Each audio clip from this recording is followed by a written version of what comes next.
OMFL. You can't touch this. And you're in the mix with Kinda Real Name. Here's another OMFL production.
All right, what's up, everybody? Welcome to Press Pass Live, your weekly podcast show for the OMFL. I am your host, Nate, and I am glad that you're here with me today. We're going unscripted once again today. Why? Because it's been a really busy week, and I didn't have time to actually come up with an agenda. And I'll be honest, it's not fun coming up with an agenda when I'm all by myself and no one else can join me. Unfortunately, still major cable issues in my neighborhood, and they have not figured it out, which means I can't stream just yet in this little fancy way that we stream here. So instead, I'm having to record offline and then get it uploaded so that you guys can watch. So I'm flying solo again, but we're going to jump right into it and do an overview of the league, and then we're going to wrap some things up and get off to my game against the Oakland Raiders here in just a second. All right, let's get over here and look at my game of the week. I'm actually going to be a little bit selfish today. I never pick my own games. I never even like to talk about my own games. This Week 13 game against the Tampa Bay Buccaneers was an instant classic. This one's going to have to go uploaded into the record books and be into our vault of instant classic games, because me and Big Hurt had an instant classic game here, and it was a ton of fun. You can see here 100 rushing yards to 140. That Tampa Bay Bucs team, they can really gash you, and even though you hold them down for a lot of the game, you turn your corner one time, man, and they're gashing you for big plays. But that defense played superb. He kept me to 199 passing yards. A lot of those came really late in the game. 337 passing yards. He threw a couple of picks, which means he had the ball a lot more and had a lot more opportunities because I was able to score early in that game pretty quickly. But look, this 21 first downs. This guy was unbelievable in the second half. I was getting all the breaks in the first half. I took a 21-6 lead in the halftime, and then he come roaring back, had a lead until 1 minute left to go in the game. I ended up getting a game-winning drive. You can see 6 third-down conversions to 4, the 3 turnovers to 1. The time of possession was in his favor. He held the ball for 21 minutes and 59 seconds, and again, just completely dominated me in the second half. Joe Burrow struggled today. I know 104.6, I can say he struggled. It really came late for him. 1 touchdown, 1 interception. Why do I struggle with this name? I don't know, but I do. Tagovailoa, 352 passing yards, 2 touchdowns, 2 interceptions on the day, 4 sacks against Burrow, only 2 against Tua. And Tampa Bay Buccaneers, outside of turning the ball over, really played well. Kamara, 14 for 92, but you can see here Ross, 9 for 95. He had a big, long run. I don't know if it'll show it here. Yep, of 32, and really set them up for an easy touchdown. Freeman, 12 for 48. Receiving, though, you're going to see a couple of big numbers. Evans, 11 receptions, 204 yards and a touchdown. Mike Thomas, 5 for 85. Smith, 6 for 78 and a touchdown. Howard, 3 for 37. Looking at the defense real quick, Eli Apple had a heck of a game. 1 interception on the day, 7 tackles. Bell had 7 tackles. Payne had 7 tackles, of course. They had the ball so long, we were able to rack up a bunch of tackles. Jaron Reed here with 1.5 sacks. Copeland with 1 sack. Villa with 1 sack. And Malcolm Brown with 1 sack. Raekwon Davis and Pickney each had half a sack, and Solomon Thomas with half a sack. I think interceptions were charged to Garner and Apple. Both of them were outstanding interceptions. No touching on the sidelines and just made really great plays, and then Devin White with an interception for Tampa Bay. Again, it came down to the last minute of the game. If you want to go watch this one, it is up on our stream. Go check it out. Fast forward to the last 2 minutes of the game and just watch some really crazy football. I had a field goal block early in this game that was returned for a touchdown that put me up 14-0, I think, or 14-3 in the first half. It was a crazy play. I was late jumping the ball, but something happened. I made it there, and then I didn't even jump. The ball bounces off of his head, hits the ground twice. He picks it up and runs it in. It was just one of those goofy Madden plays, but that is our game of the week. I never talk about my games, but it was so weird of a game and a fun game that I definitely wanted to cover it. Again, we're flying by the seat of our pants here, but we're coming to the end. We're in week 14. We're going to be in week number 15 here probably tomorrow sometime. We're starting to get a shape of what the playoffs are going to look like here. Look at the AFC North. You got two teams really battling it out with the Browns and the Bengals. The Ravens have kind of roared back here. They have a chance here, only 2 games back with 4 games left to play. It's a slim chance. There is an opportunity for them. Looking at the AFC South, these two teams have battled it out between the Colts and the Titans, and they've kind of just went back and forth. The Titans had a little trip up. They lost last week, and now the Colts look like they have this one in the bag, but there's still 4 games left to go, so a lot can happen in those 4 games. The Dolphins at 8-4 have this one pretty much wrapped up. Again, there's 2 games there, so there's still an opportunity for the Jets, but Tim, with the new ownership, he's dropped 3 in a row. It's going to be tough to come back when you drop 3 in a row. You're down 2 with 4 left to play. Looking at the AFC West, you got the Chiefs at 9-4. You got the Miners at 9-4.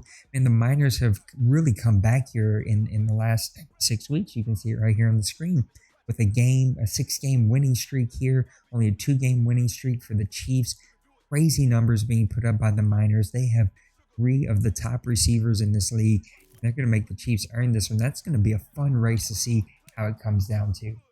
Looking at the NFC North, you got the Lions with a 1-game lead against the Bears. What has happened to the Vikings? I mean, they're still in it at 6-7. They're 3 games back, 2 games back with the Bears. I guess technically they're still in it, but man, that team is so loaded with talent. Something has happened there. I don't know what the story is there, but that team is very good, and they could play spoiler here in the last 4 games if you're not ready to play against them, because that team has a lot of talent in all different aspects of their team. The Lions at 8-4 look like they have an opportunity to put this one away. They've got a really good team. They're on a 1-game winning streak after dropping the one before. The Bears on a 1-game winning streak. So the Bears are trying to hang in there. They're running out of time to make a run. NFC South, you got the Panthers at 9-3, a 1-game losing streak, but I think they've lost 3 of the last 4. And so they've kind of come back to the pack here, but they still hold a 2-game lead. 6-6 Saints, 6-6 Buccaneers. A big win for the Saints last week, but the Buccaneers have a win in, I think, week 1 or week 2 against the Saints. And so, look, 4-game losing streak for the Buccaneers, a 2-game winning streak for the Saints. So I guess this one's going to be a tight race to see who can actually win this one. But again, time's running out. 4 games left to play. I think the Panthers and the Saints actually have a big matchup here next week or the week after. Redskins have this one wrapped up 11-2. They have won their division. They're looking to wrap up the number 1 seed. I think we'll see in the NFC West here. The Eagles maybe have a chance for a wild card, but they're going to have to make a run really quickly here. Seahawks at 10-2. So they're battling out with the Redskins for that number 1 seed. A couple of games left to go here. Cardinals at 7-5. Still hanging tough. Still very much in that wild card run. So give you a quick overview of exactly where we sit as a league and exactly where we sit just with all of the teams as we come down to the last couple of weeks here. Week 14, I do play the Panthers next. So it is week 15 I play the Panthers. So that's going to be a big pivotal matchup. And there's going to be a lot of these division games. I think Madden does it the way the NFL does it, where they put a lot of those division games late. And we see a lot of really good games as we come down the home stretch here. Look at some stats real quick. Let's look at the schedule. Let's see what kind of big games are coming up. This should be a fun look. We rarely look at the upcoming schedule. Week 15, Packers and Lions. That'll be a big one. Priest can catch anybody if they're sleeping, so you got to be careful there. The Chiefs with the big game against the Jets. Tim's trying to hang tough. The Chiefs and Penguins needs a big win. Browns are going to have to face the Giants. Like, the Giants have been kind of hot and cold lately. They absolutely demolished me. They had a crazy game, I think, against the Baltimore Ravens. So this is not going to be an easy win for the Browns. They're going to have to show up. The Miners and the Steelers, this is going to be a game to watch. Since Jason has taken over the Steelers, they've been winning a lot of games. They've made a run here. The Miners have made a run. They're winning 6 in a row. So this is going to be a pivotal matchup between defense versus offense. I know that Clyde has been frustrated with how his defense has showed up lately, but the Miners are going to score a lot of points, so that should be a good one. Look, I know the Falcons have only won 2 games, but it looks like their owner is back, so the Redskins better not be caught sleeping because he's going to get hammered here. And when you only have a 1-game lead for that #1 seed, which is so important because everyone's going to have to come to your home, you want to make sure that you keep that. And so Denver is going to have to be ready here. Oops, almost messed up there. Denver is going to have to be ready here and be ready to play the Atlanta Falcons. Texans Colts is kind of a throwaway. Look, you never know what Patriots team is going to show up in blue. If his quarterback can play really good for him, he could upset the Dolphins, but Kevin needs to keep things rolling there. Cowboys and Buccaneers is going to be a really pivotal matchup. The Cowboys have played really well since Sox fan has taken them over, and Big Hurt has stumbled out of the block the last 4 games. Panthers Saints, we kind of already touched on that one. Jaguars and Ravens. Ravens have been kind of hot and cold. You never know what's going to happen here as the Ravens are trying to catch up there. I think we said they were 2 games back with 4 left to play. Eagles will be a really good one. Eagles won last week. Vikes Bull had his team playing really good. He had the Panthers at 9-0. Goes over to the Eagles. They could upset Little Koch and the Bengals. Little Koch was the owner of the Eagles, and so he knows exactly how that team is made up. He's going to have to show up really well against his own team if he's going to pick up that victory. And then Bears and Titans, that's going to be a tough one. Titans are one of the best teams in the OMFL. Smash is trying to make a run at the Lions here. He's going to need to pick up a victory there. We're going to quickly scan this one. Redskins and Ravens, that should be a classic matchup. Look, again, Redskins have played the better football so far this season. The Ravens had made a run here in the last couple of games. Lions Vikings, we talked about this. The Vikings are loaded with talent.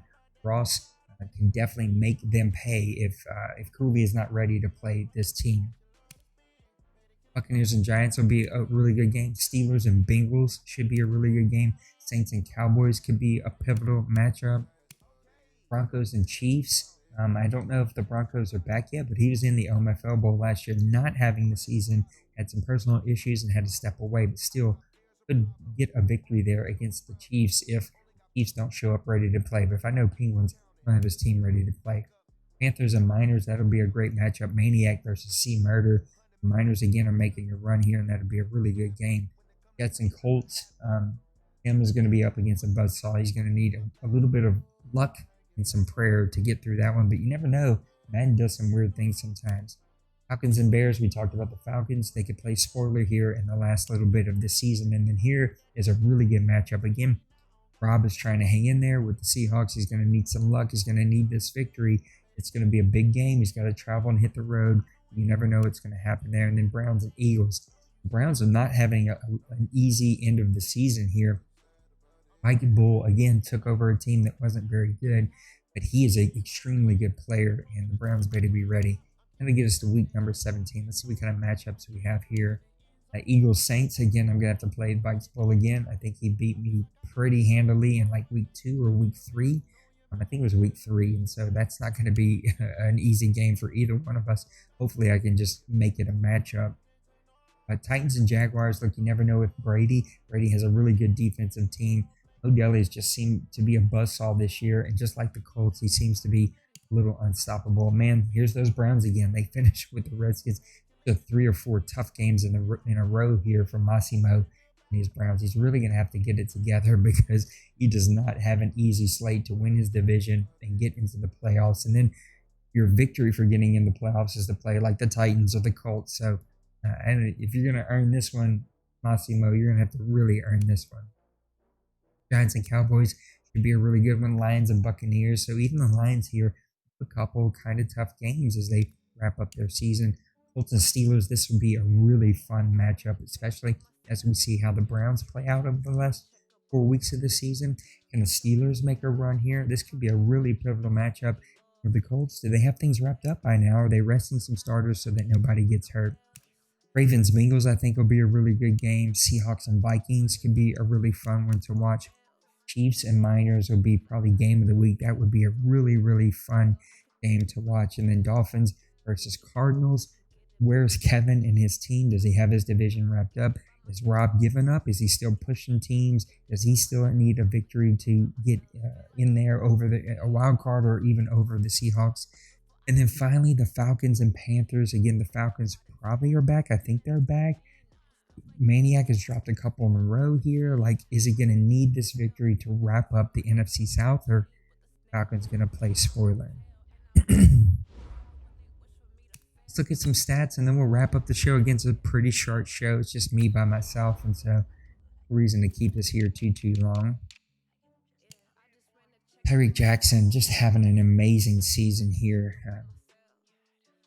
4,186 yards, 33 touchdowns, only 18 interceptions. I mean, 69%. This guy can run, he can pass, he's got a log of 94. He's only been sacked 33 times, which is outstanding.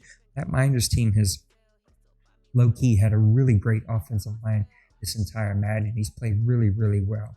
Hunter Woodward, even for the Broncos who've suffered this season, he's playing really good. Josh Allen for the Bills is right up here.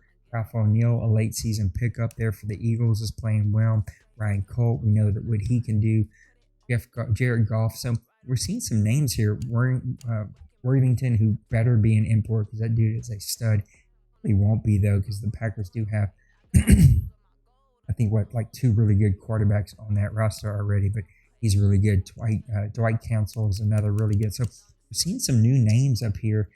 With the Falcons taking a step back this season, it's really opened up the door to see some new quarterbacks towards the top here.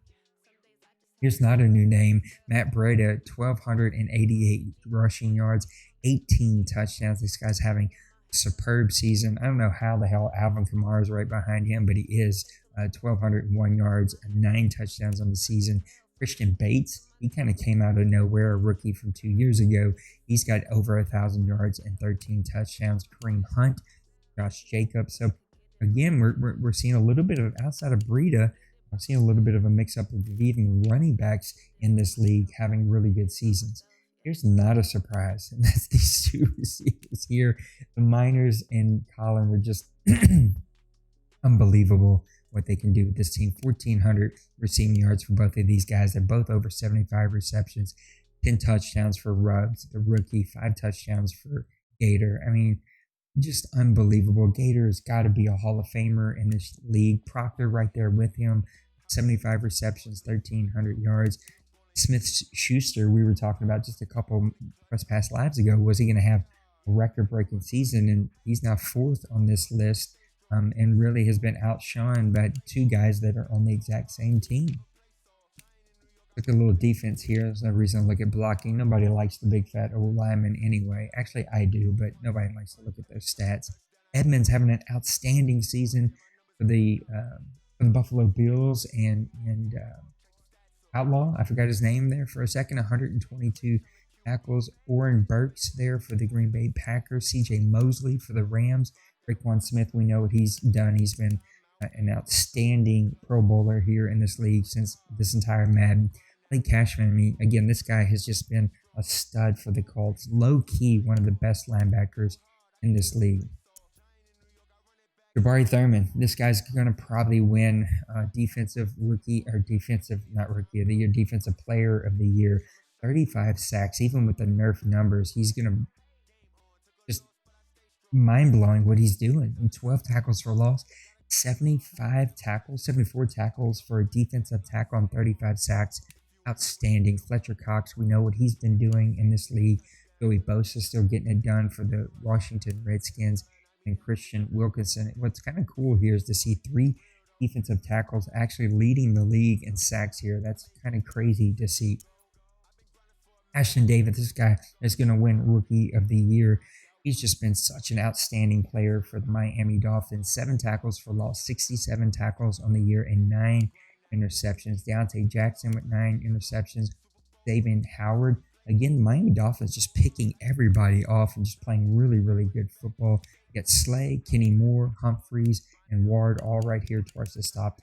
The Chiefs here have really put up a great defensive backfield between Slay and Ward. I mean, you can see here they got 16 interceptions from their starting cornerbacks.